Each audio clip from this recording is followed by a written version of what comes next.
Welcome to Brain Vision.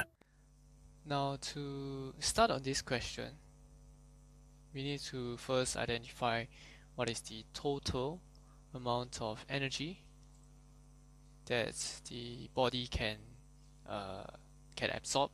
Right, that's given by the limit 50 millirem. Right, to find the total energy, and subsequently, with the total energy, we can find the total number of nuclei that can be present, because we are given that each nuclei would emit 140 keV gamma rays. Right, so from there we can tell, or we can infer what is the maximum number of nuclei that can be in the patient, and then from there we can find the initial activity, right, based on this total number of nuclei. So first off, total energy that can be absorbed. We know that 50 millirem is equals to the dose multiplied by the RBE factor, but in this case we are dealing with gamma, so the RBE factor is 1, so 50 millirem is equals to 50 millirads. Alright, and we know that one rad is equals to 100 rad is equals to 1 joule per kg. So what we have to do is we divide that by 100 to give us in terms of joules per kg. Then we multiply this by the mass of our patient, which is 55 kilograms. And then because it is now in terms of joules, it would be better if you can convert it into electron volts, since the energy of our gamma rays is in terms of electron volts. So to convert that, we actually divide by 1.6 times 10 to the power of minus 19 joules per eV.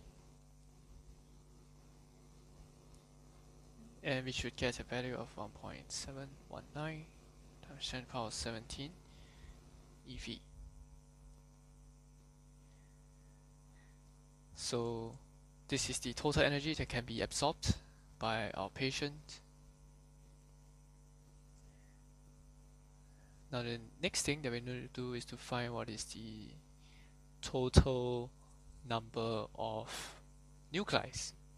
Now we're given that half of the gamma photons don't interact with anything, so the total gamma rays that can be emitted by the sample would be equals to 1.719 times 10 to the power 17 divided by 140 times 10 to the power 3 EV, and multiply this by 2, right? Because this is the number of gamma absorbed, but we are given that only half of the total gamma rays will be absorbed, right? So this is the total, multiplying by 2, we get the total gamma rays emitted by the sample. And the total number of gamma rays is equals to the total number of nuclei, since each nuclei will emit one gamma ray, and so we get 2.455 times 10 to the power of 12, which is also equals to the number of nuclei. So given that this is the total number of nuclei, we can find what is the total initial activity. So the initial activity is given as lambda multiplied by n, where lambda is the decay constant. To find the decay constant, we take ln 2 over t half, right, where t half is given as 6 hours, right? So 6 hours, that is 6. But in terms of seconds, right, because we want our activity to be in terms of SI units, which is either in becquerels or in curies, right? We convert this into seconds. That is 3,600 seconds per hour.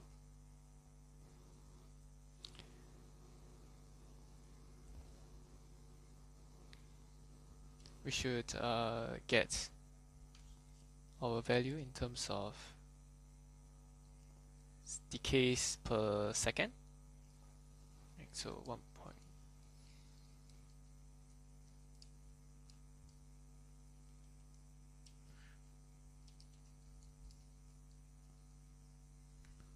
Should get 7.877 times 10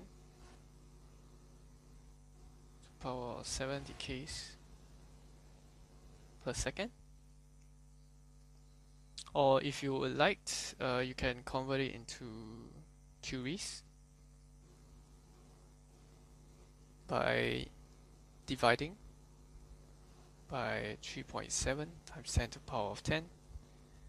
Right, this is the number of decays per second for each curie, and we should get 2.129 times 10 to the power minus 3 curies, or 2.13 millicuries, right?